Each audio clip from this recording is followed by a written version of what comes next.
El aliento de toda la hinchada no es a cualquiera. Son quienes reciben la buena vibra de todos. El grito de gol, la euforia de un knockout. 3 puntos al último segundo a acertar el match point. Porque no somos lo que decimos, somos lo que vibramos. Ser el mejor luchador de artes marciales, el ecuatoriano mejor valorado en la liga inglesa o la pesista en traer más oros al Ecuador. Estás a un clic de tu próxima victoria en cada jugada y la adrenalina de pronosticar. Con Sportbet, el deporte vibra en ti.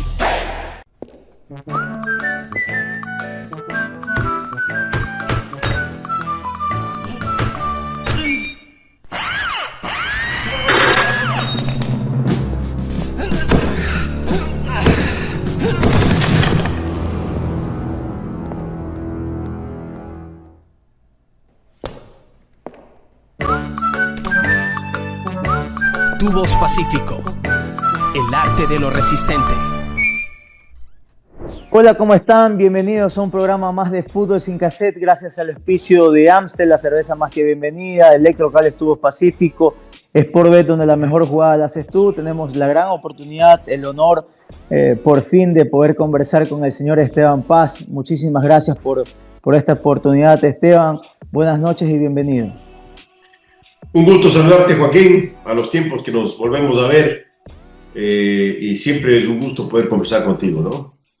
Muy amable, gracias por esta oportunidad, poder tener esta charla amena, poder conversar de todo un poco, ¿no?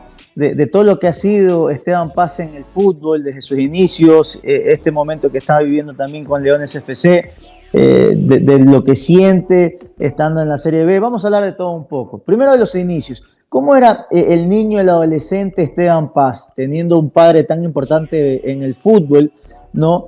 ¿Jugaba? ¿En qué posición jugaba? ¿Tenía ganas de ser futbolista? ¿Cuáles eran sus sueños que a lo mejor estaban ligados con la pelota, con el fútbol? Bueno, la verdad siempre cercano al fútbol, ¿no? Con mi padre desde muy niño, mis recuerdos de infancia eran con mi padre en el camerino de liga, con los jugadores, con el intercambio, de ver al padre involucrado como dirigente del fútbol y de liga, y yo siempre de la mano de él en el camerino con jugadores. Me acuerdo que mis primeros jugadores que de alguna forma uno de chiquito idolatra y los mira tan grandes, tan imponentes, ya uno se queda con esa ilusión de convertirse en esos jugadores, ¿no? Y me acuerdo que los jugadores que yo en ese momento veía como ídolos era Luis de Carlos, un central uruguayo, Oscar Subía, un centrodelantero que vino también a Liga. Esos eran los jugadores más o menos referentes que yo tenía en ese momento cuando yo crecía. Te hablo de 1974, 75, yo tenía 5 o 6 años, ya recuerdo las figuras, ¿no? De esos, ¿no? ¿Sabes que el hijo de Luis de Carlos, el que nació acá en Ecuador, juega básquet? Y justo hace 2 semanas tuve la oportunidad. Tú no conoces a mi padre fue central en Liga de Quito, histórico, y miren las vueltas de la vida, justo usted lo menciona, por eso quería citarlo, porque lo vi hace poco.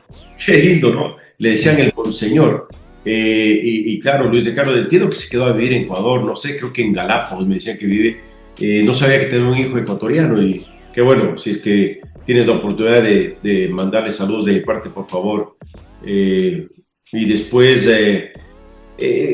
aprender, siempre fue también, uno se ilusiona de ver al padre y de ver lo que hace el padre, y uno quiere muchas veces seguir los pasos del padre. Entonces mi padre, desde muy temprana edad yo ya lo veía como era su ejecutividad con la dirigencia, y me acuerdo desde muy niño que íbamos al norte de Quito, en un lugar que se llama Pomasqui, que no sé si tú conoces, donde actualmente es el complejo de Liga, y eso era muy lejos de la ciudad, y mi papá tenía ya una visión tan grande que dijo, bueno, aquí vamos a hacer el complejo de Liga. Me acuerdo que me llevaba, y ahí conocí a Granda Centeno, ¿no? Granda Centeno era un señor muy importante en la época, creo que era dueño de Teleamazonas en ese momento, era constructor de vías, y ahí me acuerdo que mi padre adquiere esta propiedad, justamente le adquiere a Granda Centeno, y yo veía que esto era puro tierra, ese lugar era tierra. Y mi padre dijo, bueno, aquí vas a ver, vamos a construir el complejo de liga. Bueno, y poco a poco fue, en un par de años ya construyó el complejo de liga y es lo que hoy liga tiene como un activo muy importante, ¿no? Ese fue mi crecimiento. Después mi padre dejó el fútbol, se dedicó un poco a la política, fue ministro de Finanzas con Jaime Rondós, después fue alcalde de Quito. Y antes de eso, en ese interín, yo ya estaba, me acuerdo, de secundaria y mi padre dice, tengo que regresar a Liga porque Liga está muy mal económicamente y tengo que hacerme cargo de ver cómo levanto a Liga, no le podemos dejar caer. Y ahí ya me pegué a mi padre más cerca, estaría en cuarto, quinto curso, 15, 16 años, y la verdad que desde ahí me fascinó el entorno del fútbol, me fascinó el entorno de lo que se veía alrededor de Liga y se vivía alrededor de Liga. Mi familia siempre ha pegado a Liga y desde ese día, me acuerdo, yo tendría 14, 15 años, nunca más dejé el fútbol, siempre me quedé muy vinculado a Liga, y inclusive hasta el punto que a los 18 años ya tuve mi primera intervención como dirigente absolutamente junior, porque yo fui quien contrató a Janio Pinto. Yo veía mucho fútbol y en ese momento Janio Pinto jugaba en el América y jugaba muy bien, me encantaba cuando jugaba. Y yo intervine para que le contrate a Janio Pinto y mi padre, fíjate, ahí me hizo caso y lo contraté. Creo que fue un muy buen acierto porque con Janio peleamos ese año el campeonato en 1988 y luego lo transfirieron a Barcelona, Janio Pinto, ¿no? Terminé en Barcelona. Ahora, y en ese momento hubo el Esteban Paz futbolista que jugaba, que le gustaba la pelota, ¿en qué posición jugaba?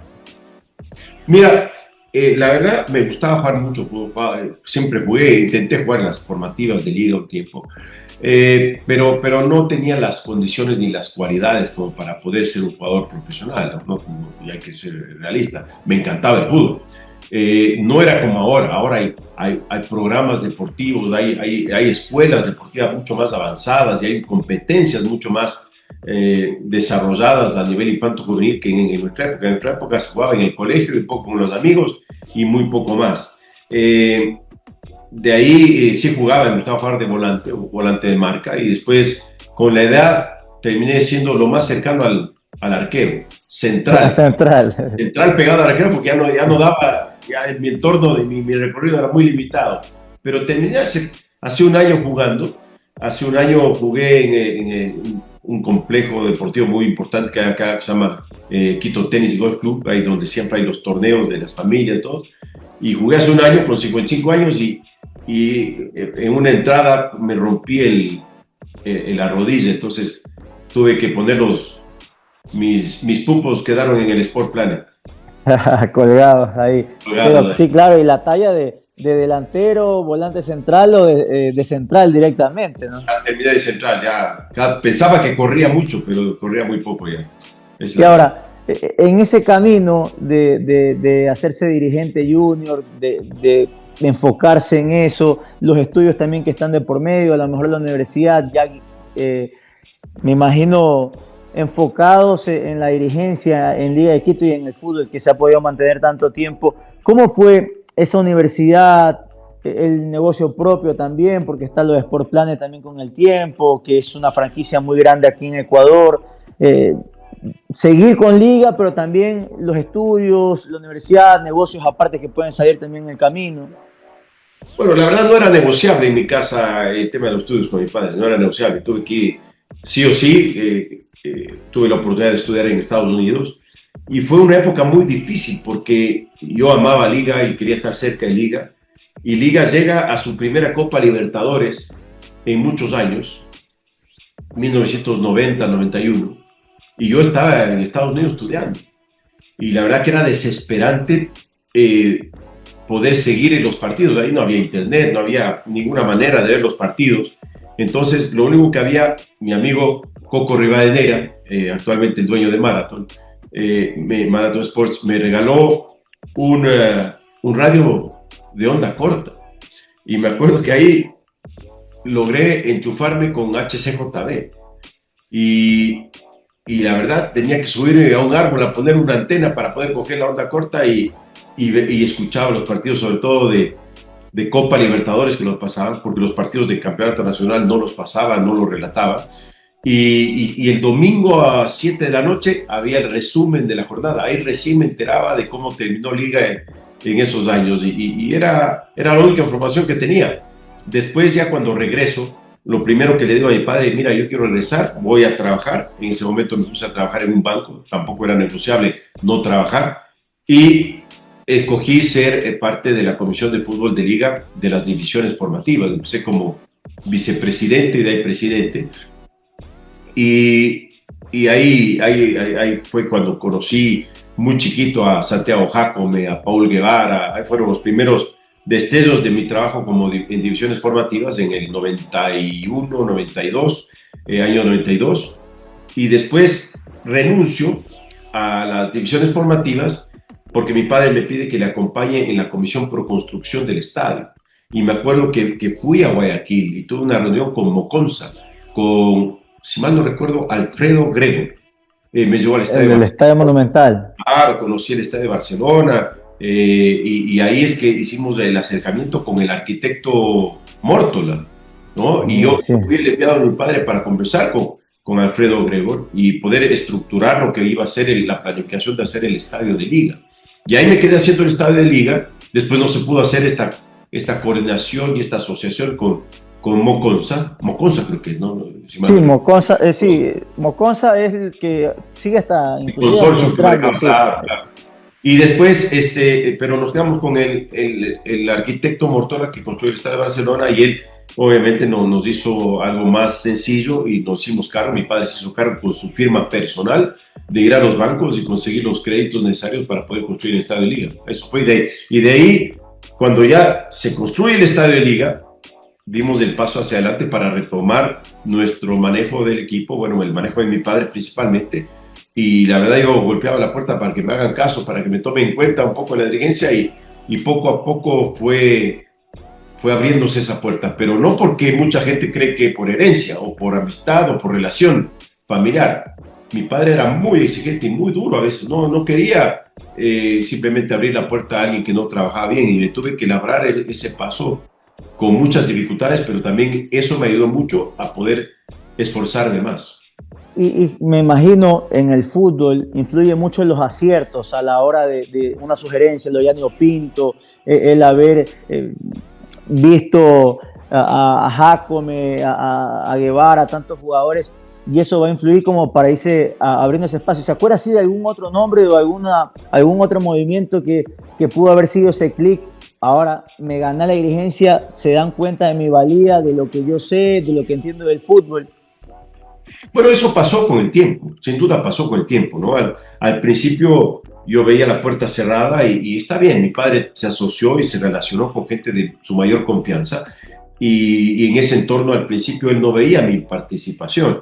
Entonces cuando yo vi que estaba cerrado esa puerta, golpeé otras puertas y vi en la parte comercial donde yo estudié y donde yo me especialicé y por ahí empecé a trabajar en mejorar la comercialización de Liga, en una planificación de imagen, establecer un parámetro mejor de la plataforma de mercadeo y comercial. Y es ahí que me enfoqué desde el escudo. Antes teníamos la U en el pecho, yo lo cambié, le volví a traer al triángulo inverso, nuevamente al pecho y fui tratando de desarrollar la marca. Porque en ese momento, en 1997, Liga era un equipo importante. No era ni medianamente de los más importantes. En ese momento, Barcelona, Emelec y Nacional eran los equipos más importantes, ¿no? Inclusive Espoli nos llegó a pasar en esos años. Llegó a tener el vicecampeonato, me acuerdo de Espoli.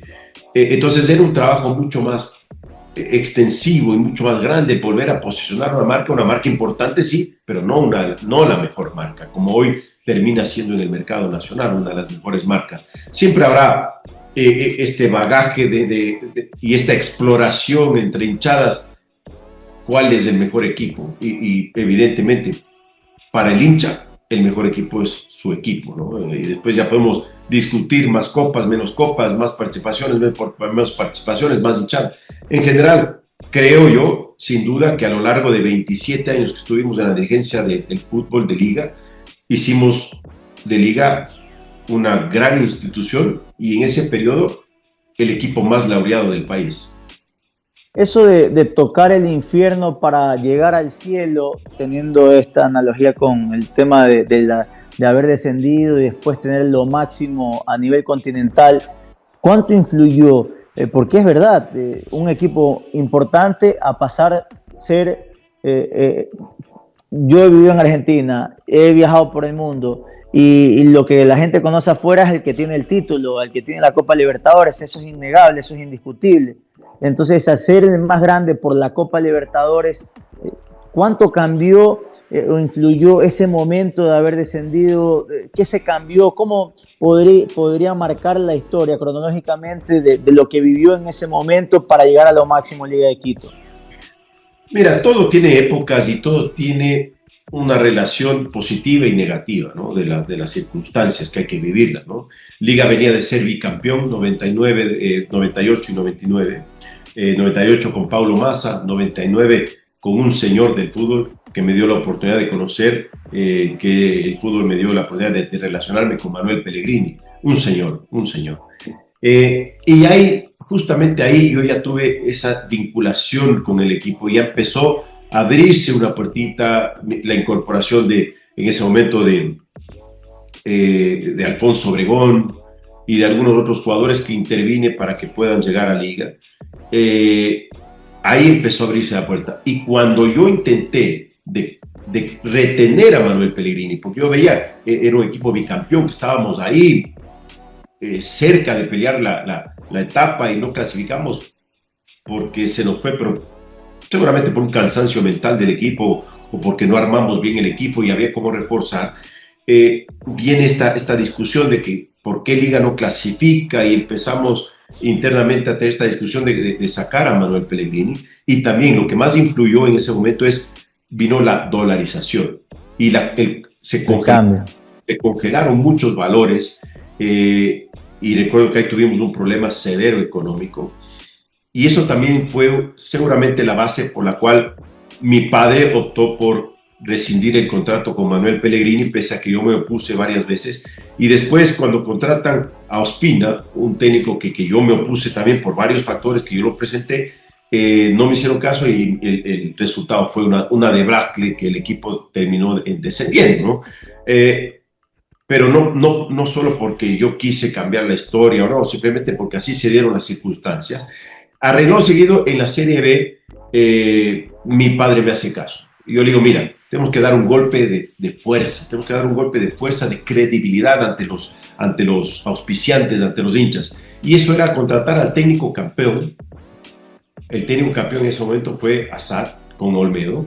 Y tenemos que traer al goleador del equipo campeón, que era, no me acuerdo el nombre, pero el goleador de Olmedo en ese momento.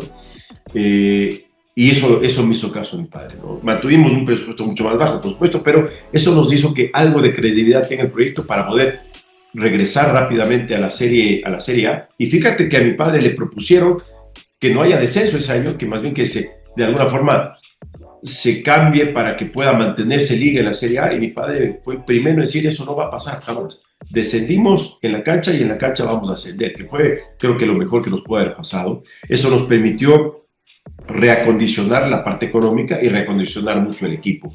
Ahí salió Carlos Tenorio, ahí fue cuando ya salió esa camada de Paul Ambrosi, de Salas y otros jugadores importantes. Y créeme que ahí regresamos a la Serie A en el 2002, no nos fue tan bien con el Chulo Riboira, y ahí me hace caso mi padre y contratamos a Jorge Fossati. Y ese fue el año, 2003, cuando viene Jorge Fossati, que más donde ya me empujo, mi padre me empuja ya a hacerme cargo un poco más del equipo de fútbol, con las contrataciones, con Carlitos Espínola, que vino a fortalecer el equipo y otros jugadores. Y ahí es que ya dimos el salto. Creo que el salto que nos obligó a dar Jorge Fossati fue el que nos encaminó para ya preparar la base del equipo campeón de América. Sin dejar pasar el bicampeonato, goleada de Emelec, que debe tener un disfrute, una goleada en una final 7-0, con baile incluido y todo. Y de ahí el hecho de que haya llegado Manuel Pellegrini, que la otra semana va por otra final, ¿no? Con Conference League contra el Chelsea. y cómo es la historia del fútbol que tiene esto, ¿no? Estuvo con nosotros, salen campeones de la Libertadores y lo pudieron ver cuando estaba en el Madrid y jugar esa copa allá en España. ¿Qué significó tenerlo a Manuel Pellegrini? ¿Cómo él era? Y si lo notaban que podía llegar tan lejos, Esteban. Te digo la verdad, me hubiera gustado tener mucho a Manuel Pellegrini en otra época de Liga, en una época donde Liga hubiese estado más consolidada. Cuando llega Manuel en el 99, producto de que en ese momento Paulo Massa quedamos campeones con Paulo, pero no había una buena relación entre Paulo y mi padre. Paulo no hablaba bien español y mi padre un poco empezó a cansarse de esa relación que le agotó. Y después ya él dio largas para una renovación, entonces mi padre optó rápidamente por tomar una decisión y el embajador de Chile en Ecuador, que era amigo de mi padre, le recomendó Manuel Pellegrini. Manuel Pellegrini venía haciendo una buena campaña con la U Católica y realmente desde el día que le conocimos sabíamos que se trataba de un señor de primer nivel y de un profesional realmente sabíamos que iba a ir a otra latitud del fútbol, ¿no? Por su calidad y profesionalismo. Y bueno, el punto de inflexión, Jorge Fossati, con todo el profesionalismo, llegó hasta la selección, inclusive después de ganar el título con Liga, de hacer una buena Copa Libertadores y demás. Jorge Fossati siempre dice, ¿no? Y hubiera tenido ganas, igual pudo volver y salir campeón de la Sudamericana. Y a lo mejor se pudo haber dado a lo mejor hasta un tercer ciclo, cuarto ciclo con Jorge Fossati, que lo vemos activo, vigente como universitario. De ese punto de inflexión a la Copa Libertadores, de tener momentos, semifinal sudamericana, que se les escapa contra Bolívar, me acuerdo que hablaba con el Pato y me decía, esos 1000 metros más, porque era para que se haga campeón Liga también de esa Sudamericana. No, pero de esos golpes que iba dando, que se iban midiendo continentalmente y que se daba cuenta que podía en el 2008, ¿creían en la previa cuando armaron el equipo que podían salir campeones o se fue formando ese grupo y se fue compactando camino partido a partido? Yo creo que nos fuimos compactando, nos fuimos armando. Te digo que fue esa bisagra importante de una mejor plataforma, de una plataforma de mayor jerarquía, la ocasionamos justamente con Jorge. Porque con Jorge ya nos dimos cuenta que podíamos más y que debíamos alcanzar algo superior.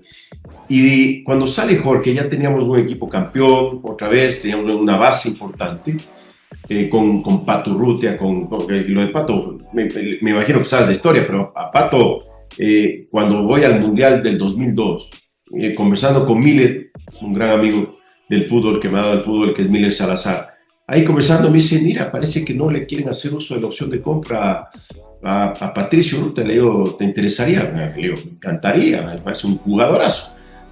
Y le traigo a Miller a reunirse con mi padre y arreglamos, ¿no? Previo al 31 de diciembre, se arregló económicamente y todo. Bueno, si es que hace uso Barcelona de la opción de compra, bueno, simplemente nos devuelves la plata, y si no, el 1 de enero tenemos a Pato Urrutia acá. Antes había esa posibilidad que hoy no la tienes. Hoy, si no tienes la aceptación clara y contundente del jugador, no se hacen las negociaciones. Pero el 1 de enero, Bore, creo que estaba el presidente de Barcelona, no hace uso de la opción de compra de Pato Urrutia. Entonces, bueno, se efectivizó a favor nuestro. Hicimos la opción de compra. Y después el sinvergüenza el Pato no venía, no aparecía. Y claro, quería quedarse en Barcelona y entonces yo le llamo a Pato y no me contestaba, me contestó el padre. Y me dice el padre, no se preocupe, sé que ustedes confiaron en mi hijo, sé que ustedes ya han hecho uso de la opción de compra, mi hijo va a estar en Liga el día de mañana. Y el día de mañana llegó Pato. Y de ahí, mira, el Pato, lo que se convirtió para Liga, uno de los jugadores más emblemáticos de Liga y de todo lo que logramos con él. Pero con Pato vimos altos y bajos, como es normal en toda institución. Y ahí vino un amigo que lo conocimos en Perú, en un mundial, justamente en el Mundial de Italia, conocimos a Juan Carlos Oblitas, amigo. Oblitas, sí. Y vino Juan Carlos, y claro, Juan Carlos veía muy bien el fútbol, pese a que era medio ciego, pero veía muy bien el fútbol. Y con él logramos jerarquizarle mucho al equipo, ¿no? Me acuerdo, llegó Chorri Palacios. Alex Aguinaga estaba, Elki Murillo. ¿Qué pasa? Teníamos a Alex Aguinaga, Edison Méndez. Y Mago Salas, ¿en qué nivel también? Mago Salas, teníamos Graciani, Ariel Graciani, teníamos un equipazo. Ahí le ganaron en Brasil por Sudamericana, en Santos, al Santos me parece que fue. Claro, claro. Y Mago Salas parecía brasilero. No, me acuerdo de uno de los mejores partidos que le he visto a Liga en mi vida. Estábamos perdiendo 2-0 contra el Santos de local. Obviamente el Santos de Robinho, de Diego, un equipazo, el Ano creo que era, el delantero. Y nos estaban ganando 2-0. Y remontamos y le terminamos ganando 4-2, un partidazo. Ambrosi y Salas se lucieron ese partido, dos grandes amigos. Y fíjate que con Juan Carlos, me acuerdo en el 2006, empezaba la pretemporada y se acerca a Edison y me dice: Esteban, ¿qué equipo armaste? ¿Qué gran equipo armaste? Este equipo está para pelear. Y ese año nos fue muy bien en la Copa Libertadores. Llegamos a jugar contra el campeón de la Copa Libertadores, que era el Inter de Porto Alegre. Fuimos el único equipo que le gana al Inter, 1-0 o 2-1, con gol de Ariel Graciani, de pecho. Y ahí se para el torneo de la Copa Libertadores porque fuimos al Mundial de Alemania. Cuando regresamos del Mundial de Alemania, fuimos a Porto Alegre y nos ganaron 2-0. 2-0 y fue lamentable esa pérdida porque el equipo ese tenía restos para poder ser campeón, pero fue la base que después, 2 años después, terminó ganando el campeonato, ¿no? Ahí me acuerdo que en la mayor discusión que tuve con mi padre fue Ceballos. Mi padre no lo quería, pero Edgardo dijo: mira, necesitamos jerarquía. Con los jóvenes podemos competir, pero con la mezcla de jerarquía y juventud podemos ganar. Y es así que no nos arrepentimos nunca en la llegada de Ceballos y creo que eso fue también uno de los factores para tener un camerino que podía sostener la presión de ese momento. Y hablando del Patón Bausa, esa historia, a lo mejor ahí internamente, a lo mejor alguien de los que tenían la confianza para hablar con su padre, con usted, ¿en algún momento ustedes pensaron en sacarlo a Edgardo Bausa o a lo mejor de la experiencia de Manuel Pellegrini y dijeron: no, hay que aguantarlo como sea? Porque fue bravo, fue un ambiente muy caliente lo que se vivió en Casablanca. Muy difícil, hubo una época que no se ganaba, creo que fue 2007, sí. Que había 2006 o 2007, no recuerdo exactamente la fecha.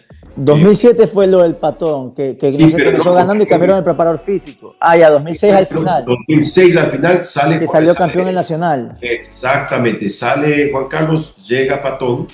Yo me acuerdo que yo estaba intentando que llegue Ischia y Gustavo Leskovic y mi padre me ganan la pulseada para que venga Edgardo. Y cuando llega Edgardo, no le empezó a ir muy mal. Empezó el equipo de tumbo en tumbo y ahí es que prácticamente mi padre dijo: mire, el técnico no se va, yo lo respaldo, el técnico no se va. Y volvió a perder y mi padre después me comentó en confianza, me dijo: Esteban, si volvía a perder un partido más, hasta yo creo que iba a dudar y lo iba a dejar ir. Pero lo sostuvo y de repente empezó a ganar. ¿Y por qué lo sostuvo? No por testarudo, porque veíamos que había un buen trabajo. Y te digo de corazón, fui yo en la comisión de fútbol uno de los que promovió que salga Edgardo, porque yo veía que la presión se caía encima nuestro y mi padre, que tenía una figura muy fuerte, él dijo: no, yo lo sostengo, y lo sostuvo pese a discutir conmigo en ese sentido. Y después, cuando quedamos campeones de América, me acuerdo en la cancha del Maracaná, abrazarle a Edgardo y decirle: discúlpeme, profe, por no haber confiado en usted en su momento. Me alegro que usted haya tenido la razón. Y le abracé mucho, y un gran amigo. Le quiero mucho a Edgardo, a su hijo, a Maxi, con quien tengo una gran relación. Sí, mire, qué tremendas historias, ¿no? Impresionante lo que puede generar, y de ahí las contrataciones. Porque imagínense, Caviedes, que por el nombre, por el peso, con el team Delgado, a lo mejor podían ser los titulares, aparecía Bieler ahí. ¿Cómo fue esa apuesta con Bieler de no haber metido goles en Primera A en Argentina, que venía de Chile? ¿Cómo lo vieron? ¿Cómo se dio este jugador que terminó marcando diferencias en la Copa Libertadores? Él llegó de Atlético Rafaela, cedido a Colo-Colo. En Colo-Colo le fue mal. Y ahí Edgardo dijo, mira, me refieren a este jugador, el jugador que nos puede venir bien por estas cualidades que veo. Y lo trajo y terminó siendo figura en Liga ese año. Y justamente porque también hay que ver, hay que analizar muchas veces. A veces uno dice es que acertamos. Muchas veces el técnico que lo pide ve condiciones en él, entonces es fácil poder producir las sensaciones y las condiciones que el técnico a veces busca y quiere, ¿no?, en su equipo, cuando el técnico sabe armar sus planteles, ¿no? Pero es una ruleta rusa y muchas veces esa ruleta puede acertar o fallar. El técnico o la sugerencia del dirigente pueden fallar, como en muchos casos fallamos. Y te digo la verdad, los hinchas se acuerdan más cuando uno falla que cuando uno acierta, ¿no? Y los aciertos, simplemente uno siempre busca acertar. No hay director técnico y peor, no hay dirigente que no quiera acertar siempre. Todos queremos acertar, pero no siempre se puede acertar. Y Manso, ¿en algún momento pensaron que sabes que mejor rescindimos a este porque tenemos otro 10? ¿Cómo fue la situación con Manso? En el 2007, a mitad de 2007, llega Manso, pedido por Edgardo, entonces yo lo negocio, lo traigo, y cuando llega, me informa Juan Barriga que la rodilla estaba mala. Y yo sabía que venía de un proceso de recuperación, por eso lo pudimos traer, porque venía de un proceso de recuperación y por eso había residido con su equipo en Europa. Y Edgardo, Gustavo y yo nos ponemos de acuerdo y le dijimos, a ver Juan, por favor, no comentes mucho del problema de su rodilla, déjale que va. Creemos en el jugador y creemos que se va a ir soltando. Y bueno, Juan me dijo, bueno, yo a tu padre no le puedo mentir, le tengo que decir esto. Pero yo ya lo había contratado. Entonces, papi, está contratado este muchacho. Y cuando al rato me cogió, pero así con el dedo, ¿no? ¿Qué muerto me estás trayendo? Este no sirve, no juega, no puede, es lesionado. Afortunadamente, en el 2007 estaba muy bien el Diablito Lara. El Diablito Lara estaba... Fue la figura del año, el 2007. Claro, estuvo muy bien. Y creo que fue a Melego a Barcelona. Fue a Barcelona, lo contrata a Barcelona el del 2008 con Maruri Novoa y lo llevan como la figura del 2007 para Barcelona. Claro, así fue. Y fíjate que eso le permitió el primer semestre adaptarse a Damián, y entrando ya en el 2008 fue titular inamovible con esas condiciones, esas cualidades, pero fue que lo sostuvo básicamente Edgardo, ¿no? Él lo sostuvo. Oiga, es que es tremendo crack, Manso, y las historias que tiene el fútbol. Y le pregunto de una vez, yo dejo por lo general al final los versos, pero aquí va un verso como una pastillita, que mucha gente lo ha hecho y quisiera escucharlo a usted cuando comparan Damián Manso con Damián Díaz. ¿Usted qué piensa sobre eso? Los dos son jugadores excepcionales, ¿no? Excepcionales que llegaron a mejorar nuestro fútbol, ¿no? Evidentemente, los hinchas de Barcelona a mí me ven como un antagonista, ¿no? Y era un antagonista cuando estaba en Liga, por supuesto, pero eso no puedo dejar de reconocer las condiciones y las cualidades que tenía Damián Díaz, ¿no? Y Díaz, me acuerdo que era el jugador que más me hacía enfadar cuando venía a Casablanca y nos marcaba goles. Y que cuando me acuerdo que una vez estuvo cerca de perderse el invicto 2000 y pico. 2012, último minuto, Bieler lo empata. Los últimos minutos, que fue un gol de Bieler agónico. Sí. Como lo grité, me quería botar para abajo. Y después te digo la verdad, nunca encontré una relación muy grande en eso del invicto, hasta que en el 2015 Luis Ulloa me dice, oye, Esteban, esto del invicto, hagamos un amistoso ahí y perdamos ahí con Barcelona para que no haya tanta presión, pues cada que jugamos contra Barcelona es una presión enorme del invicto, y el invicto es un partido más. No es una final, simplemente es un invicto, porque hay tanta presión por un partido. Y te digo, Luis lo sacó adelante. impresionante, lo sacó adelante Munu, a Borghi y algunos otros lo sacaron adelante, pero ya Repetto, me acuerdo de Repetto, me decía que era insoportable la presión del invicto, era insoportable. Y a Repetto le tocó contra Boca, y jugando con 10 hombres, y él siempre dice, no, ese partido, si era cualquier otro partido, tiraba a todos los suplentes, iba fresquito contra Boca, y jugaron 10, faltando como 30 minutos. Así fue. Y perdimos contra Boca, y sostuvimos contra Barcelona. Y fíjate que yo creo, y esto te digo ahí como una anécdota, ¿no? ¿Qué año perdimos? Bueno, los hinchas de Barcelona sostienen que perdimos el invicto cuando quedaron campeones en el Estado de Liga. Y esa fue una lápida para Pablo Repetto, te tengo que decir. La pérdida del torneo del 2020 contra Barcelona fue la lápida que tuvo Pablo Repetto con los hinchas. Los hinchas no le perdonan. Y muchos días no me perdonaban a mí. Y fíjate, fue un equipo que estuvo primero todo el año. Y jugaba bien. Yo me acuerdo contra River Plate allá en el Monumental, el primer tiempo, fue un partidazo porque se le cuestionaba el estilo de juego. Pero allá fue un partidazo, pero con el COVID se le cayeron un pocotón de soldados a Pablo Repetto también. Así fue. Y cosas de la vida, como que en penales nos ganan. En penales es una ruleta rusa. Ganó en penales de Barcelona, nos ganaron, y esa fue una lápida fuerte, una piedra muy grande. Pero digamos que fue por penales que no se consideraba, de los 90 minutos, el invicto. Que continuaba el invicto. Fui muy satanizado por hinchas de Barcelona, y está bien, eso es parte del folclore futbolístico, ¿no? Pero fíjate que perdemos en el 2023 el famoso invicto, así ya no había nada que decir, autogol de Tingangulo, perdemos y Barcelona se salvó, y no fue el mejor Barcelona el que nos ganó. Fue de los peores partidos de Barcelona y ahí consigue la victoria. Realmente fue, y de los mejores Barcelonas contra las peores ligas, igual sacamos adelante ese partido, increíble, ¿no? En la época de Munu, etcétera, en la época de Borghi. Pero fíjate una cosa, que cuando perdemos ese partido, yo sentí que se me caía el estadio encima, fue terrible. Le dije a mi familia, ustedes, por favor, cojan sus cosas, váyanse, a mí, que no me vean conmigo para cualquier cosa, porque dije, se sentía un ambiente muy fuerte. Cuando yo me quedo ahí, solo en la suite, hasta que un poco la gente se vaya, digo, no, ¿qué hago aquí? No, abajo. Y me fui a hablar con los jugadores y a levantar el ánimo, entro al vestuario, y en la zona del cuerpo técnico, que estaban ellos a un lado, ellos tienen una zona especial, entro y le veo a Luis descompuesto, muertos. Todos estaban muertos, y yo me senté con ellos, prácticamente a sentir una sensación de que estábamos en un velorio, una sensación terrible.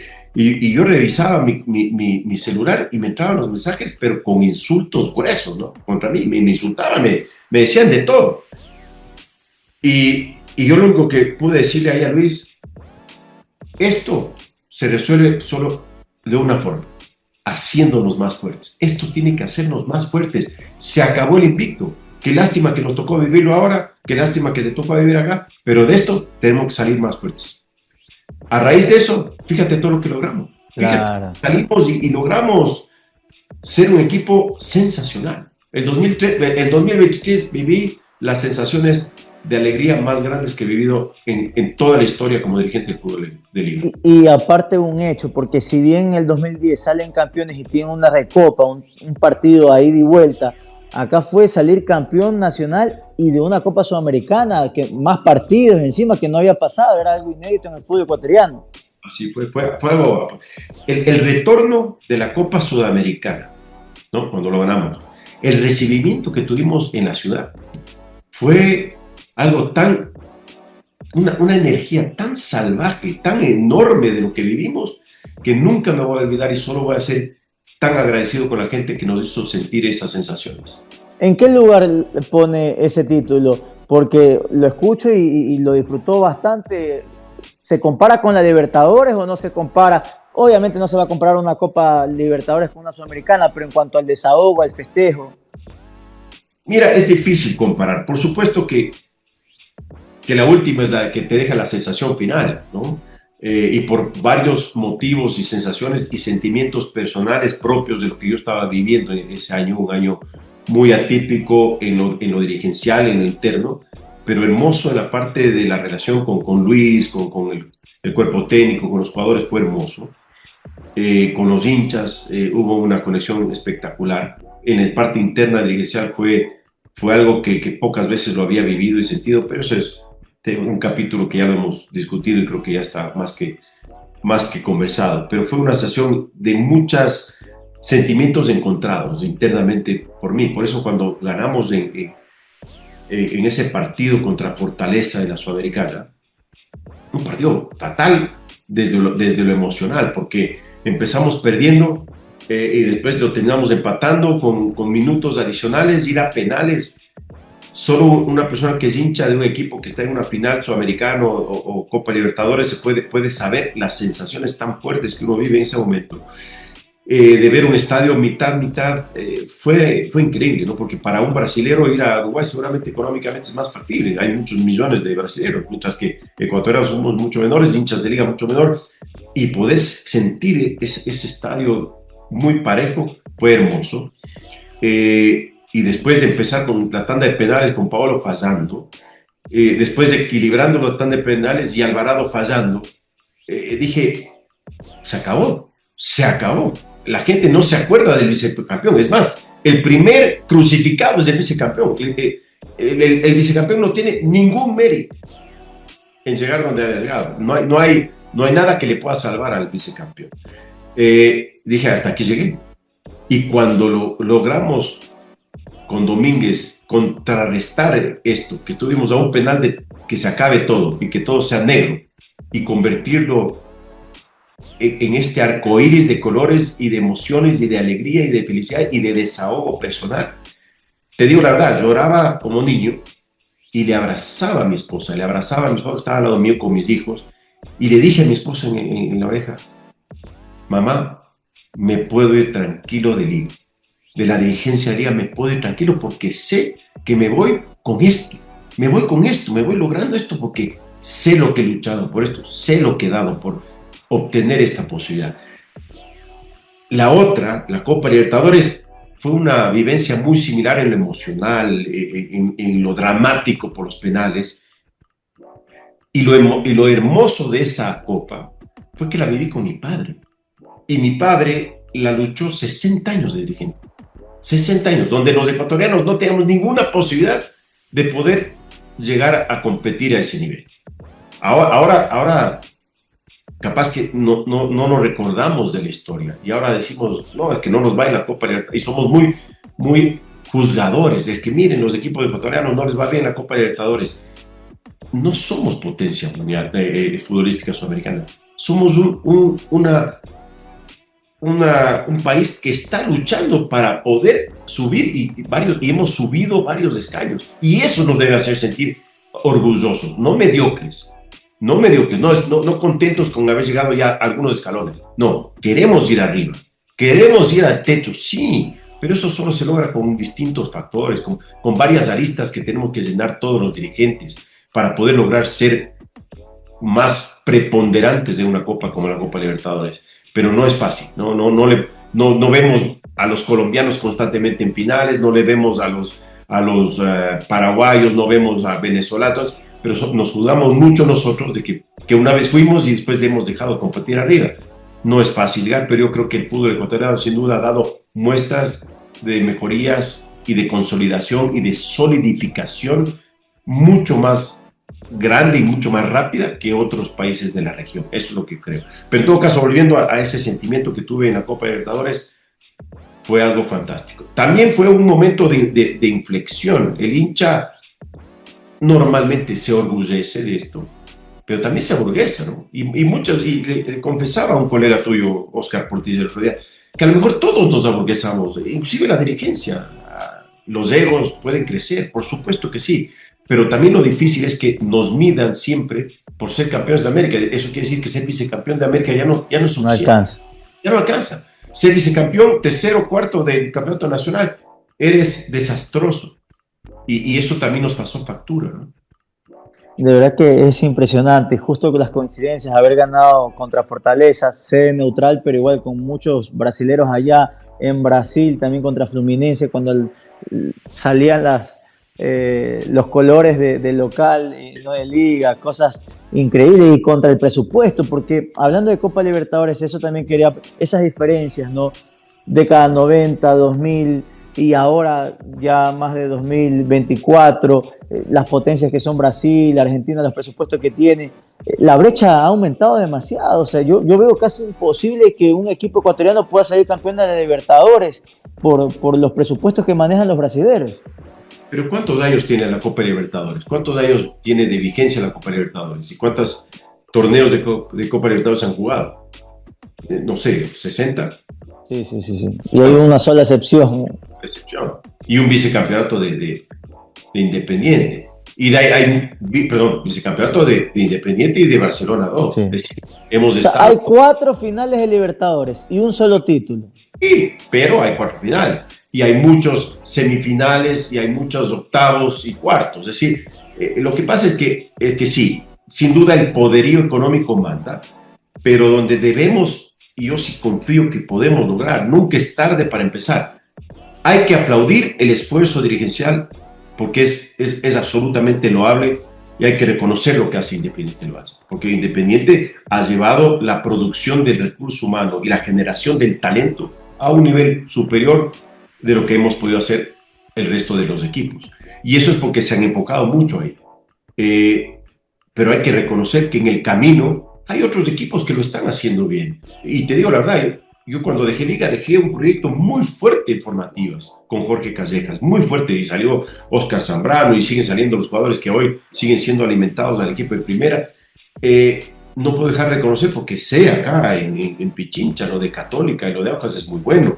Sé y me siento orgulloso de compartir la dirigencia con gente que admiro mucho, como Darwin Palacios y como su esposa Marta. El Orense, lo que hace el Orense con la infraestructura que está teniendo, tarde o temprano va a llegar a ser una potencia de generación de talento. Veo que en la última convocatoria en estos días que salió, o ayer, ahora salió, ya está un chico de Orense ahí. Veo que Barcelona y Emelec sacan jugadores importantes. El chico que acaba de ir al Inter de Miami tiene condiciones. Obando tiene muy buenas condiciones, es un producto de Barcelona, pero no podemos contentarnos con sacar 1 o 2 figuras cada 2 años. Tenemos que lograr armar un proyecto de formativas y de formación de talento desde la sub-8, si se puede, pero que todos los equipos sean productores, que haya mucha más generación de producción. Y solo eso se puede no poniéndole más presión económica a los clubes, sino desde las cabezas, desde la Liga Pro, desde la Federación, aportar económicamente para que eso esté subvencionado, su torneo, para que no les cueste, que solo sirva para poder producir más y mejor talento. Eso es lo que yo creo. Hablando de esto último, y a lo mejor me estoy saltando, pero con esa visión, con toda su experiencia, ¿están las ganas de ser presidente de la Federación Ecuatoriana de Fútbol? No hay. A ver, nos hemos saltado ahora la parte política. Se ha especulado mucho que la posibilidad de llegar a la federación. Y lo que he dicho es que sí he tenido conversaciones con distintos actores y distintos dirigentes que me han propuesto que yo dé un salto hacia adelante. Dentro de mi espectro de vida, mi hoja de vida futura que yo escribo, no está el objetivo, quiero ser presidente de la federación. No está. Hoy estoy en un proyecto muy lejano a lo que es Liga, muy lejano, muy distinto, de ser una institución con una mejor infraestructura a tener nada. Ahora no tengo nada, ¿no? Esa es mi ilusión, de no tener nada, construir algo y poco a poco ir teniendo algo. Esta visión que yo tengo de formar talento a futuro, poderla producir, poder poner las manos a trabajar, las ideas y la cabeza a trabajar para que los Leones puedan ser ese equipo de Imbabura que pueda generar talento a futuro. Esa es mi ilusión. Y eso está escrito en mi hoja de vida a futuro. Pero cuando hablo con los distintos actores y vemos la problemática actual es severa y es profunda. El que las 2 entidades que sostienen el fútbol ecuatoriano no puedan trabajar mancomunadamente. Y te puedo decir, yo tengo mi opinión, prefiero no ventilar, tengo mi opinión y veo quién es el que falla en esta relación. veo quién tiene el mayor ego que no le permite abonar para que exista... Dar ese paso. Para que haya un paso de ordenamiento del fútbol, de organización, de no imponer una copa con un mes de anticipación como una Copa Ecuador, cuando vemos que hay un calendario bastante definido de Liga Pro con anticipación, esa imposibilidad de trabajar con los árbitros. ¿Cómo puede ser que los árbitros cobren más a la Liga Pro y menos a la federación? Ese tipo de situaciones, entre otras, que son más severas, pero preferible no meternos en la parte política, no se puede tener dos entidades que choquen como trenes todo el tiempo. Entonces, si uno está solo dispuesto a criticar y no está dispuesto a dar un paso hacia adelante y mojarse, tampoco es correcto. Eso no es responsable.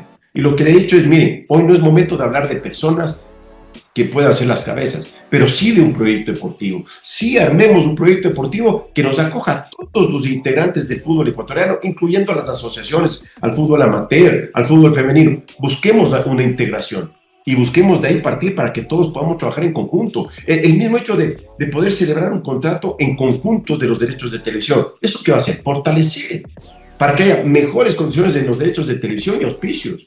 Pero si trabajamos de una forma aislada, nada va a mejorar, todo va a empeorar. Entonces, si soy un crítico de esto, tengo que estar dispuesto también a mojarme.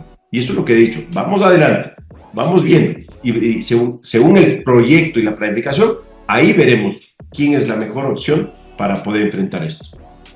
Perfecto, perfecto. Y a lo mejor en algún futuro, justo que también está sonando Ceballos, las vueltas en la vida, ¿no? De haberlo tenido campeón de Copa Libertadores y a lo mejor con el proyecto, con el grupo, que se vayan a enfrentar con José Francisco Ceballos.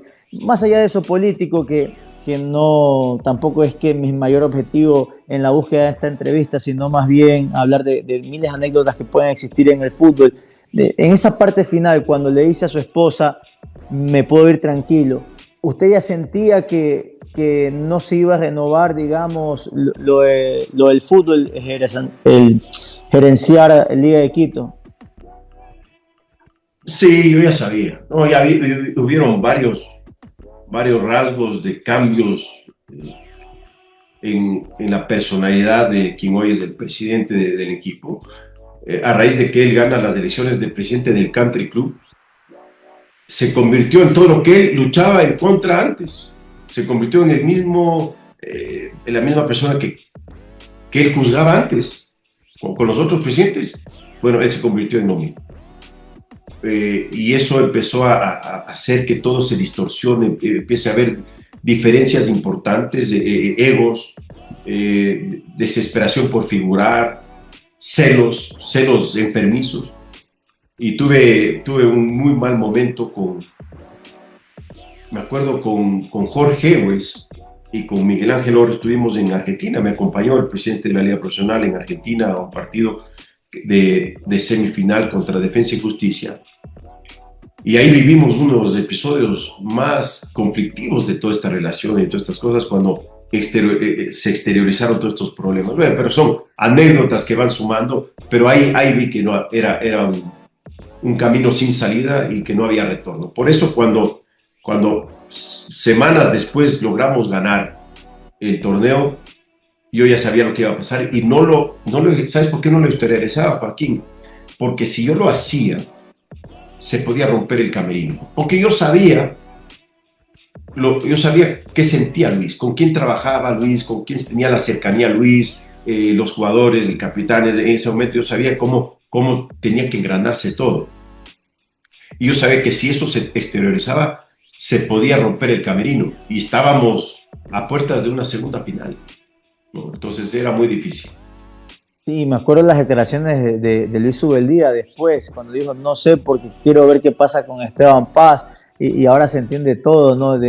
Si se hacía público antes, podía generar un malestar también casa adentro, y menos mal se consiguieron las 2 copas. Bueno, igual Luis se terminó yendo.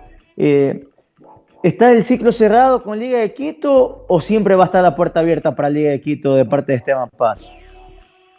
Yo creo que, mira, mi ciclo hoy está cerrado con Liga. Creo que yo ya estuve 27 años y 3 años antes en divisiones formativas y 4 años en con la Comisión Pro Estadio y 20 años antes como hijo del mejor dirigente de liga, ¿no? Y primero tuve a un gran profesor, si no el mejor, que fue mi padre, que me inculcó este amor por liga. La tengo y la siento y siempre estará ese amor por liga ahí, en mi corazón.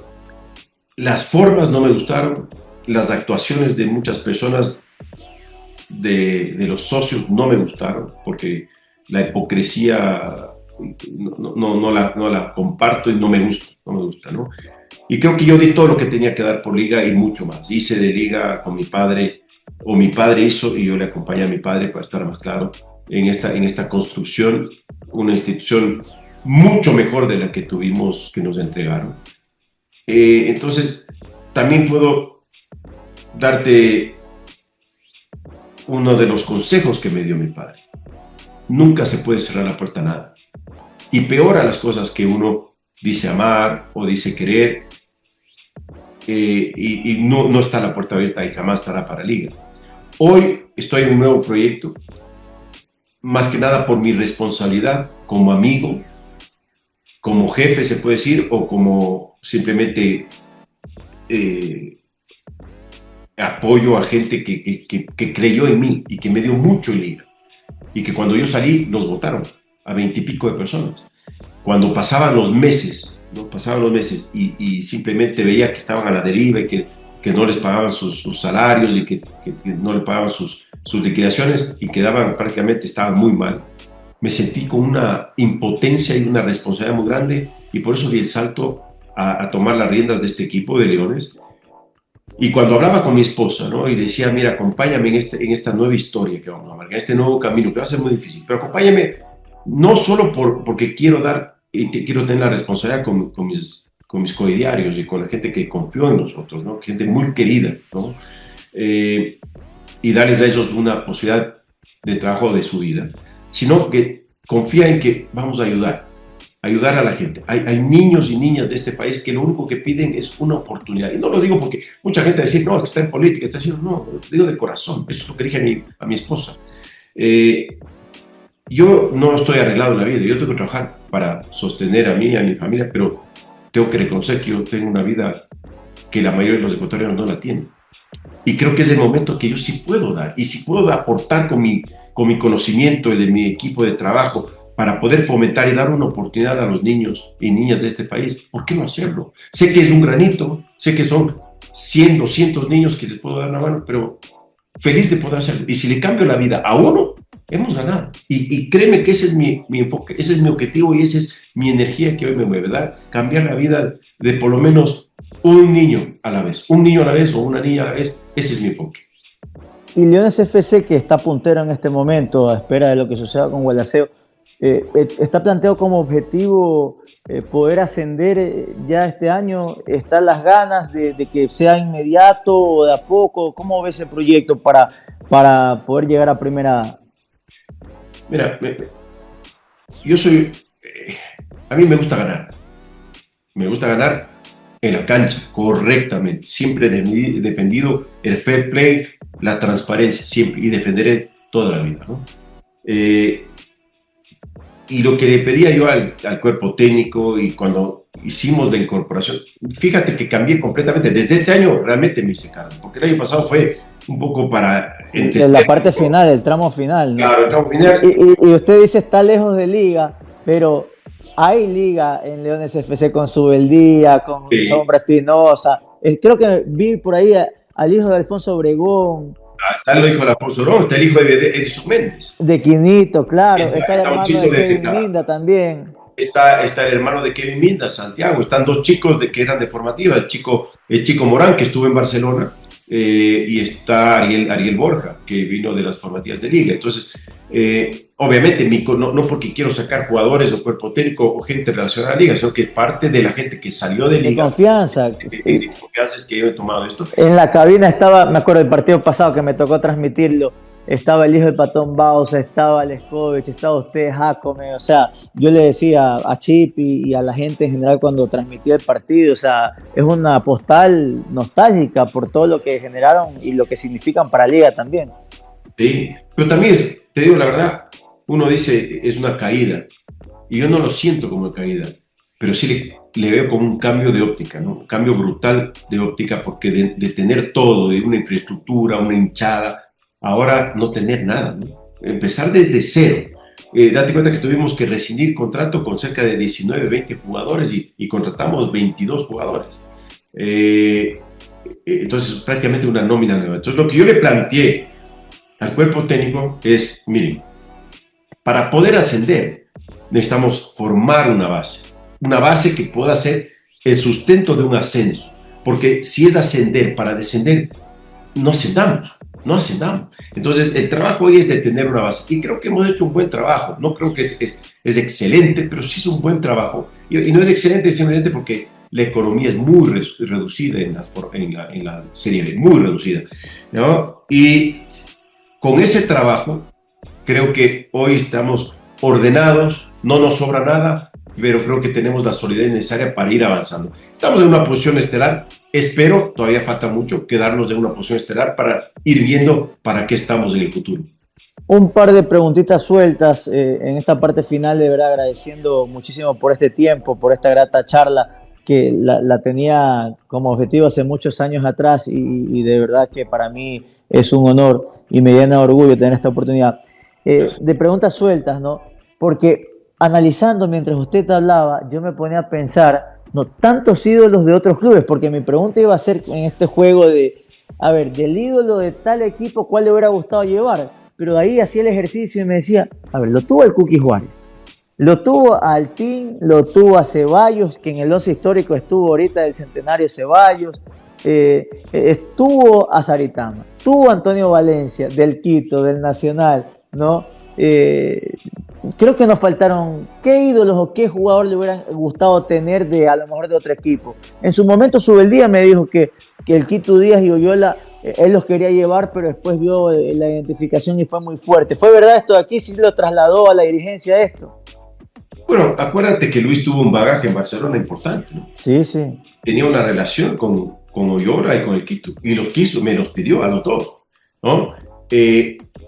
Y mira, es una línea muy delgada y fina, porque traer ídolos de otro equipo termina siendo, de alguna forma, de un equipo antagonista de liga, termina siendo un factor en unos casos positivos y en otros casos negativos, ¿no? Puede convertirse en algo muy positivo, como también puede convertirse en algo muy negativo.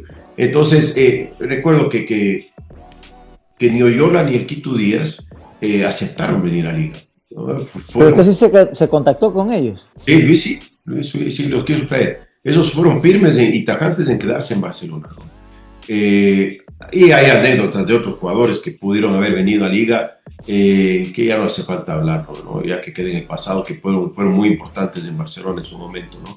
Pero lo mismo pasa del otro lado. Fíjate que Alcides de Oliveira, Jairo Pinto, entre otros, pasaron de liga siendo ídolos, también pasaron a Barcelona, pero eran otros. Bieler estuvo a punto, Ceballos ya lo tenía hasta con pasaje comprado y todo. Esa es la gran historia y la gente no lo quiere aceptar, pero estuvo ahí, a nada estuvo Bieler de llegar a Barcelona. Eso hubiera sido algo interesante poder saber qué hubiera pasado. Hubiera sido muy interesante.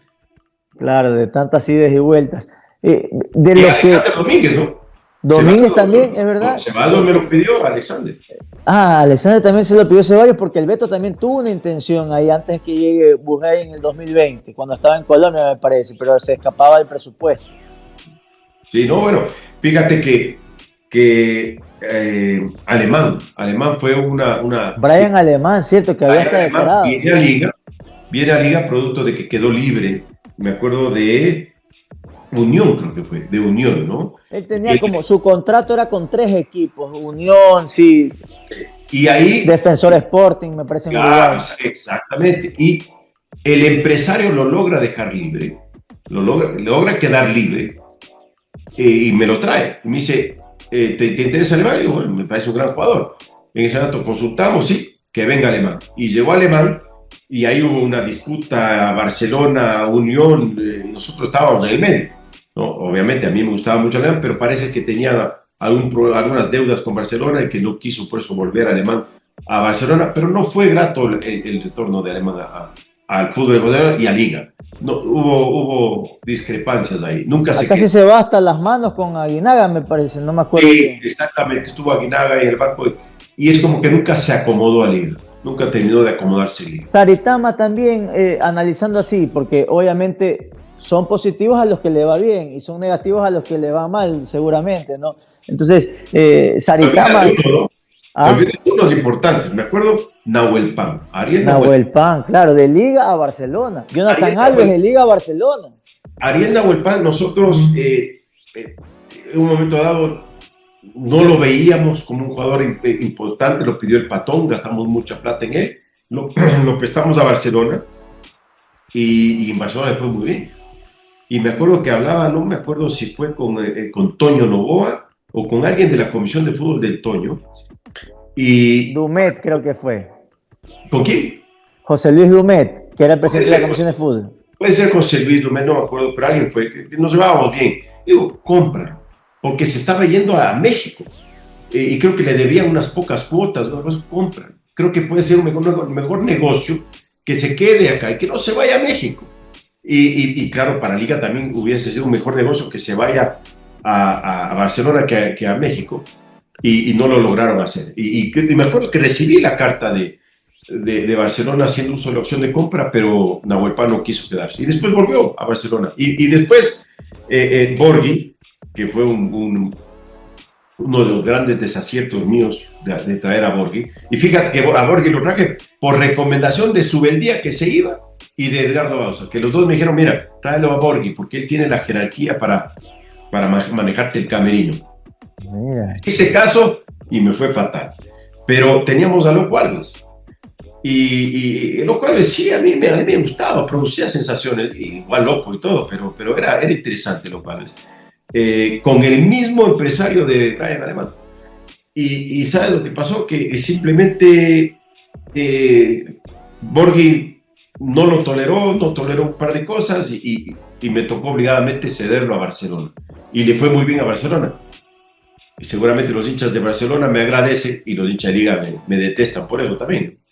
Es verdad, Jonathan Alves, eso fue tremendo, porque era blanco el piloto de ataque y salió de la noche a la mañana por ese encontronazo con Borghi de los brackets, del cabezazo, no sé tanto que se hablaron. Por supuesto. Ahora, de tantos nombres, de tantos jugadores que llegaron, ¿cuál fue el que más le gustó? El que ustedes, este fue el que me parece que jugaba mejor de todos los que tuve. ¿Se puede elegir a uno o es muy difícil? Es muy difícil decir uno al que puedas escoger como el mejor jugador. Me parece que los jugadores más eximios, de mejor cualidades que le engrandecieron el fútbol de Liga, son tres pilares importantes, que fue Alex Escobar primero, continuó Damián Manso y Ezequiel González, el Equi González. Fueron Equi González, qué crack. tres cracks que le engrandecieron, pero tengo que reconocer que tal vez el que mejor fútbol visualmente practicaba era Hernán Barco, ¿no? Que siempre desde que lo busqué cuando estuve en Olmedo saliendo, no lo pude traer, y cuando Gustavo me advierte que estaba regresando de Croacia o algo así, lo pude traer y fue, creo que una de las mejores contrataciones que tuvimos. Y ahora viendo por ejemplo, Paolo, que llegó con su día, con la edad que tiene, siempre está esa pregunta, le traslado la pregunta del hincha sobre Bieler y Barcos. ¿No hubo opciones? ¿Qué pasó para que no puedan tener otro ciclo y despedirse en Liga? Mira, siempre a veces el jugador tiene su mundo, ¿no? Y sus formas de ser, ¿no? Beto Arafa, todos les planteamos una despedida. Unos la toman, otros no la toman, otros no la quieren. Unos se van mal del equipo porque en el caso del Beto no quería retirarse todavía y Pablo Repeto de alguna forma no lo quería tener en el plantel, ya tenía 38 años, 39 años, entonces ahí se molestó y por eso no le gustó la salida, pero no lo hicimos de una forma aireada o mala, irrespetuosa, ¿no? Siempre comunicándole correctamente, pero bueno, cada uno lo mira. A Claudio Bieler con Luis Ubedía lo fuimos a buscar a Kansas, nos tomamos un avión con Luis y nos fuimos a Kansas a buscarle a Bieler, y Bieler no quiso venir. Después volví a intentarlo, que venga Bieler a Liga, y se fue a Belgrano. Se fue a Belgrano. Y después ya los técnicos ya no lo querían, pues ya no lo quiere, tampoco le pueden poner a un técnico a los jugadores. En el caso de Hernán, yo lo regresé, le regresé otra vez a Liga, me acuerdo, en el año 2017. ¿No? En el 17 lo volví a traer, una inversión muy grande en el año de Munúa, y no nos fue bien con Munúa, pero sin duda Hernán, un jugador importante y un jugador espectacular, pero el costo era muy alto. El costo era muy alto, en ese momento era muy, muy alto el costo. Por eso cuando hubo una posibilidad de una rescisión y una salida para que él se vaya de regreso a Brasil, la aceptamos. Pues es impresionante, con tanta historia en el fútbol y tantos nombres se pueden venir, y no quiero tampoco abusar del tiempo ya con las preguntas finales, porque está lo de Valencia, que fue un boom a nivel nacional, haberlo traído del Manchester United directo a Liga de Quito. De ahí está un fichaje fallido, o no sé qué interpretación le dan lo de Chicaiza también. Esos dos últimos como casos, y de ahí un verso que no lo molesto más. No, por favor, Joaquín, que feliz de poder compartir contigo. A los hinchas, ojalá lo puedan ver y también puedan analizar también de su parte. En el caso, mira, en el caso de Antonio, era un poco el balance de lo que hicimos anteriormente con Ulises de la Cruz, que lo repateamos. Acuérdate que él venía de Europa, de cuando él jugaba en el Aston Villa, y antes de eso creo que en el Reading. Y después, arregló seguido, fue el retorno de Alex Aguinaga.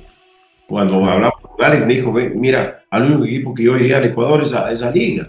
Y yo obviamente le abrí las puertas, feliz de la vida que venga Alex, y Alex fue algo que nos elevó en la plataforma comercial.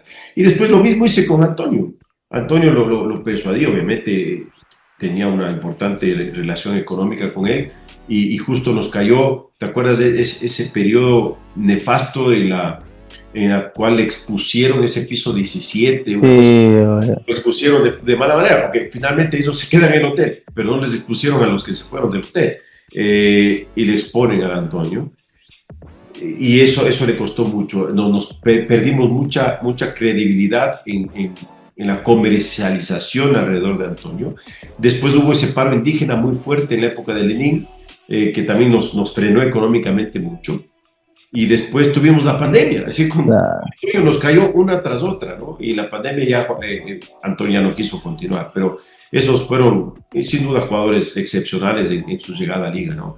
Después de lo de Chicaiza, sí fue tal vez un capricho dirigencial, ¿no? Invertimos mucho pensando en que Andrés regresaba a Liga, porque él salió de Liga en las formativas, y pensábamos que iba a ser el jugador importante que le podía dar esas condiciones a Liga.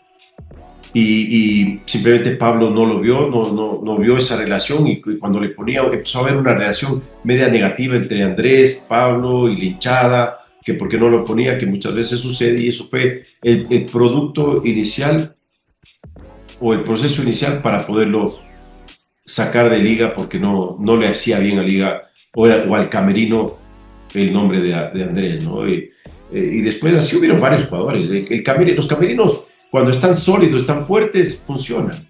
Y por eso la llegada en el 2023 de Paolo Guerrero le consolidó al camerino de Liga, le ayudó muchísimo al camerino de Liga para dar ese salto de jerarquía y de calidad para poder enfrentar la Copa Sudamericana como la enfrentábamos.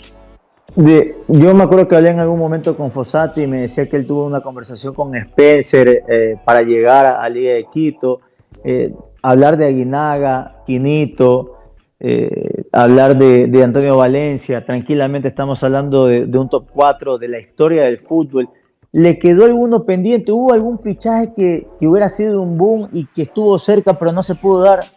Uy, muchísimo, muchos fichajes que quise intervenir para que vengan a la Liga, que se cayeron, y siempre había una disputa, por más que tratábamos con Barcelona en su momento, o Emelec en su momento, y nos hablábamos previamente para no entrar en disputas, porque esas disputas inflaban el mercado y crecía el mercado, pero siempre atacábamos más o menos opciones parecidas, porque los tres equipos buscábamos jerarquizar nuestras plantillas, ¿no? Y unas veces ganaba la pulseada Barcelona, otras veces ganaba yo, otras veces Emelec, pero así fueron varios años de pulseadas de muchos jugadores, que ellos intentaban, que nosotros intentábamos, unas ganaron ellos, otras ganamos nosotros, así de fácil fue. Ahora sí, en la parte final, con estas preguntas sueltas que le preguntaba lo de un jugador y todo esto, ¿se puede elegir un técnico o es difícil también, no teniendo Fossati, Bausa, Subeldía? Muy difícil elegir un técnico. Claro, la gente mide por los logros deportivos. Los títulos, sí. Si medimos por los logros deportivos, evidentemente va a ocupar una posición muy importante Edgardo Bausa, Jorge Fossati y Luis Subeldía, es evidente, ¿no? Después por logros deportivos también, si seguimos sumando, entra Manuel Pellegrini, Juan Carlos Oblitas, etcétera, etcétera, Pablo Repeto. Es muy difícil. Lo único que te puedo decir, relaciones personales con quien tuve mucho más cercanía, con quien me puedo identificar mejor, te puedo decir que con Juan Carlos Oblitas tuve una muy buena relación, siempre un señor. Con Jorge Fossati hasta ahora tenemos un contacto y es un amigo. Edgardo Bausa hasta el último, y te digo esto ya con la lágrima en el ojo, porque la última vez que lo vi, yo también quería hacerle otra. Nosotros con mi padre le hicimos una despedida en el estadio y en la cancha, pero después ya no quería yo exponerlo. No quería exponerlo porque yo lo veía, las veces que le visitaba yo ya veía que no quería exponerlo. Por eso nunca más lo llevé al estadio o le propuse. Inclusive con Masi hablamos y él me decía, no, mejor no le expongamos, porque es muy difícil verlo a Edgardo en esas situaciones. Pero amigo, y obviamente con quien tengo también una relación personal es con Luis Subeldía, una persona con quien compartimos valores y con quien tenemos una relación muy afectuosa y cercana, ¿no? Con él y su familia. ¿Le quedó algo pendiente con Liga o se logró todo? Claro que me quedó pendiente con Liga. El Mundial de Clubes. A ver, no lo digo como egocentrista. No digo. Pero me hubiese... Es que como título ese era. Esa de Jairo Campos ahí debajo del arco, la de Jairo. Ese título se escapó porque ese título la pudimos tener. Acuérdate que estábamos 0-0 y a Vidic le expulsan por un codazo. Claro. Entonces dije, se equilibró el partido. Y la calidad de ellos pudo más, ¿no? Nos ganaron 1-0, pero estuvo ahí. De esos partidos así, a veces uno se pone a pensar, mira, si hubiera estado el de acá porque se me fue allá, le faltó a alguien. Sí, claro. Yo creo que, a ver, por la desesperación de usufructuar de las condiciones que representó ser campeones de América, teníamos pocos meses más de contrato con Guerrón, y con Joffre llegó la oferta de Europa, y al no tener un contrato mayor nos vimos obligados a cederlo, y así sucesivamente. Entonces no llegamos con las mejores condiciones de lo que podíamos, y creo que debimos habernos preparado un poquito mejor para llegar tal vez más reforzados, de mayor jerarquía al Mundial de Clubes, ¿no? No, te digo la verdad, si volvemos a ese momento, claro, es fácil echarse la culpa ahora, pero en ese momento estábamos pisando todavía sobre arenas medias movedizas, porque no era un piso firme, no habíamos experimentado antes haber ganado la Copa Libertadores, entonces estábamos todavía desequilibrados, era algo inusual lo que había pasado, entonces no fue fácil adaptarnos, y tampoco queríamos volvernos locos contratando y desmantelando el equipo para fortalecerle mucho, porque también había que precautelar la economía del club. ¿Te anima un versus? Yo esto hago con los jugadores, con los técnicos, puede ser un versus dirigencial, no sé si se anima, Esteban. Un versus dirigencial, ¿a qué? Sí, por ejemplo, Esteban Paz o Nassib Neme, así. Mira, con algunos dirigentes tengo muy buena relación, con otros no tengo buena relación. Sin duda con Nassib tuvimos muchas discrepancias, y discrepancias que fueron feas, porque fueron públicas, ¿no? Y me dejé llevar yo por esa situación, tal vez por contestar cuando venían epítetos o adjetivos que no eran muy correctos o respetuosos. Yo también salía a contestar, a veces contesté también a un periodista también de Guayaquil como Carlos Víctor Morales, que me arrepiento y lo pedí disculpas públicas, porque no es la manera. Hay que a veces en esta posición, hay que a veces aceptar, así no te guste, las críticas. Y y hay veces que uno tiene obligadamente que mirar hacia otro lado. No hay ninguna otra manera, porque no todo tiene que llegarte y no todo es personal. Entonces no hay que ser tan sádico de absorber toda esa crítica y quedarse, ¿no? Uno tiene que saber qué absorber y qué creer que es correcto y qué no es correcto, y quedarse con lo bueno. Con Nassim tuvimos muchas discrepancias, no dejo de reconocer que un gran dirigente del fútbol ecuatoriano, gran dirigente, pero sí tuvimos muchas discrepancias con Alfaro Moreno, pero respeto a muchos dirigentes de Barcelona con quien tuve la oportunidad de compartir muchos años, respeto a muchos dirigentes del fútbol de Guayaquil, como te mencionaba, respeto mucho lo que hace ahora la familia Palacios en Orense, es algo pero sensacional. Darle a la provincia del Oro esa magnitud de equipo es sensacional, y con muchos obviamente dirigentes del fútbol nacional, te mencionaba Miller, y así sucesivamente varios dirigentes de Quito también con quien comparto y compartimos con mucho cariño el fútbol, ¿no? Sí, mire, no sé si vio lo de Romario, que le decían Romario, Ronaldo, y decía Romario o ese Pelé, empate, o Messi. Esa dinámica es la que le quería preguntar si se animaba, ¿no? Perfecto, y dejando al final, para mí, al más grande, que ya va a ver, usted ya me imagino a quién intuye que es, pero por ejemplo, Esteban Paz, Beto Alfaro Moreno. Si contesto Esteban Paz, soy egocéntrico. Si contesto Alfaro Moreno, estoy contestando algo que no creo. Entonces, difícil. Digamos, empate técnico. Esteban Paz o Nassim Neme. Empate técnico. No me pongas en primera persona. Soy malo para ponerme en primera persona. No me gusta. Entiendo. Así mismo le preguntaba por Michel Deller, también va a decir empate técnico. Empate técnico. Sí. Si me pone Rodrigo Paz, Esteban Paz, evidentemente no hay vueltas que darle que va a poner Rodrigo Paz, ¿no? Ese le iba a decir, le pregunté a muchos, y para muchos es el máximo. ¿Es el mejor dirigente del fútbol ecuatoriano, de la historia del fútbol ecuatoriano, su padre? Soy el hijo, no te voy a decir lo contrario, pero también si me saco el sentimiento y me saco los ojos y mi razonamiento de ver cómo trabajaba ese hombre y de ser mi profesor, sin duda alguna, para mi gusto sí. Y si hoy tuviera la oportunidad de decirle algo, ¿qué le diría a su padre? Uy, hay tantas cosas que le quiero decir, pero te digo la verdad que muchas veces, muchas cosas que hago, siempre me retroalimento y me digo, ¿qué hubiera hecho mi padre en mi posición? Si estaría de acuerdo en lo que estoy haciendo, si estaría de acuerdo en que haya optado por entrar en un nuevo equipo del que no soy hincha, como Leones, pero que estoy queriéndole cada vez más, y si estaría de acuerdo en que lo hago para proteger a las familias de quienes nos acompañaron. Y mi padre, en eso estoy seguro que me hubiera respaldado, 100%.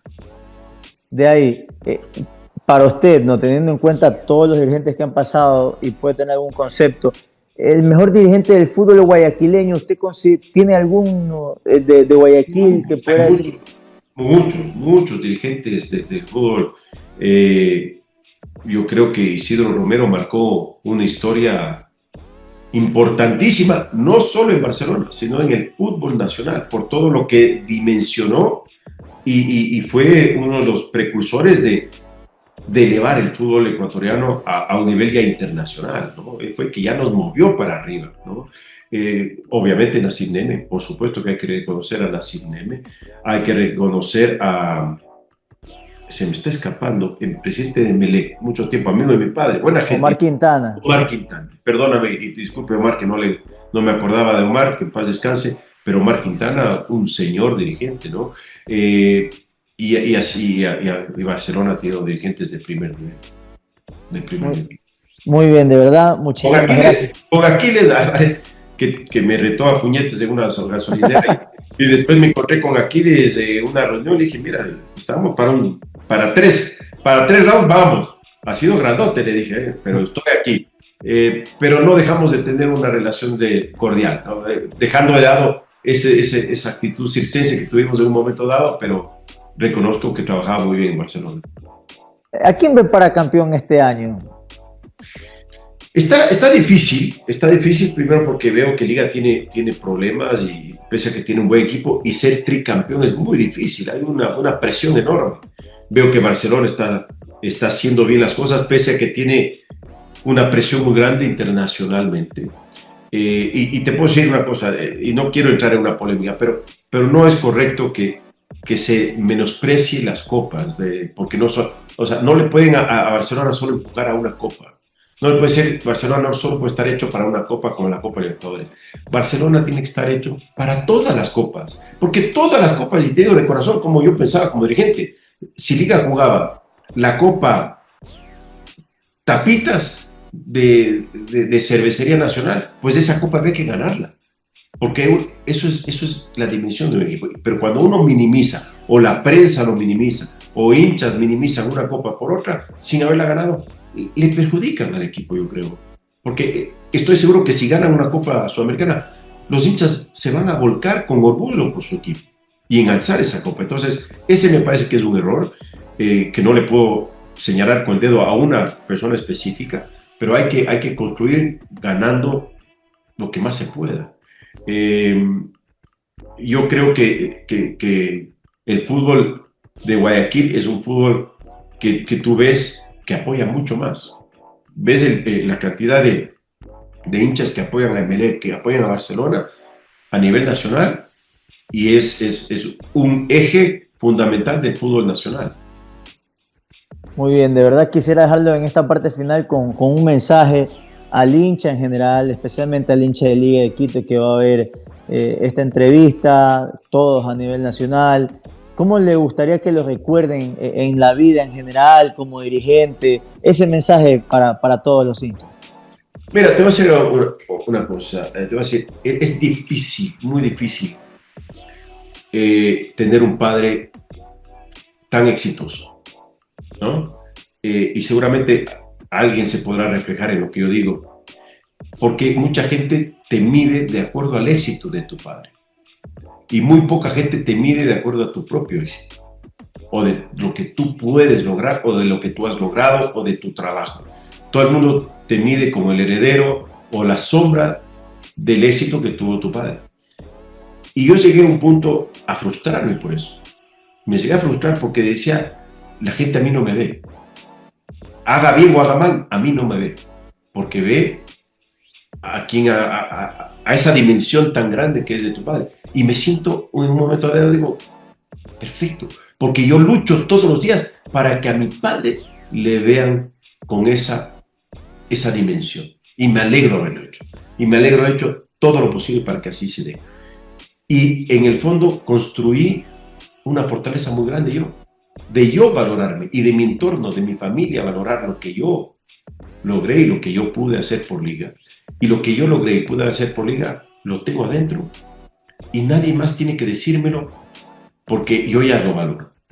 Y mi entorno lo valora. Sin embargo, por supuesto que cuando alzo a ver y cómo quisiera que me recuerden, y te digo la verdad, quisiera que me recuerden como ya me recuerdan. Porque en cada esquina donde voy, en Guayaquil, en Quito, en Esmeraldas, que estuve recién, en Manabí, donde estuve recién, y en cualquier parte del Ecuador, donde camino, te prometo, Joaquín, solo recibo cariño y respeto de todos los hinchas. Vienen hinchas de Emelec, o sea que yo soy de Emelec, pero lo respeto a usted y foto. O sea que soy hincha de Barcelona, pero a usted lo respeto y deme una foto. Y estando fuera del país me ha pasado lo mismo, soy hincha de tal o cual, pero quiero una foto. Con eso soy, porque yo ya veo y el sentimiento en la calle es el que agradezco, que es el de respeto y de cariño. Suficiente, con eso ya no necesito, sino que me recuerden como ya me recuerdan.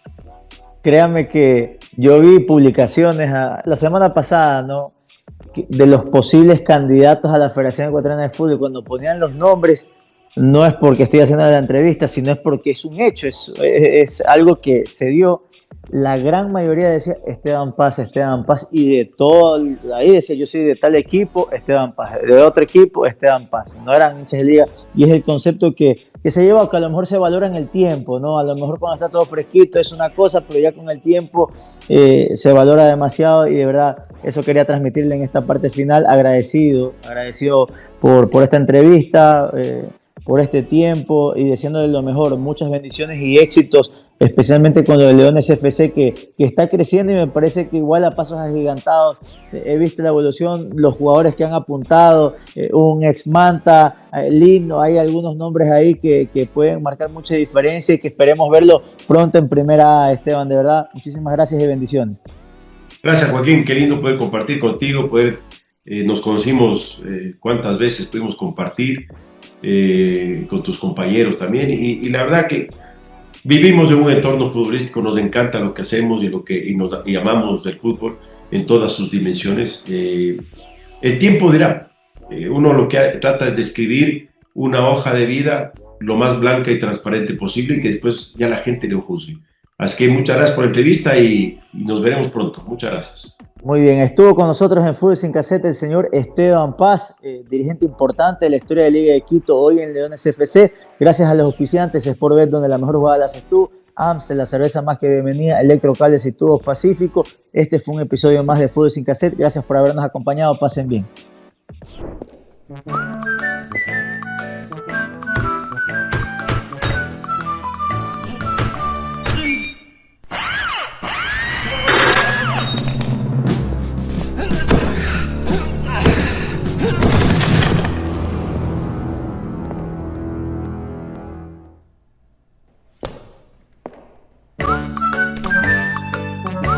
Tubos Pacífico, el arte de lo resistente. El aliento de toda la hinchada no es a cualquiera. Son quienes reciben la buena vibra de todos. El grito de gol, la euforia de un knockout, 3 puntos al último segundo a acertar el match point. Porque no somos lo que decimos, somos lo que vibramos. Ser el mejor luchador de artes marciales, el ecuatoriano mejor valorado en la liga inglesa, o la pesista en traer más oros al Ecuador. Estás a un clic de tu próxima victoria en cada jugada y la adrenalina de pronosticar. Con Sportbet, el deporte vibra en ti.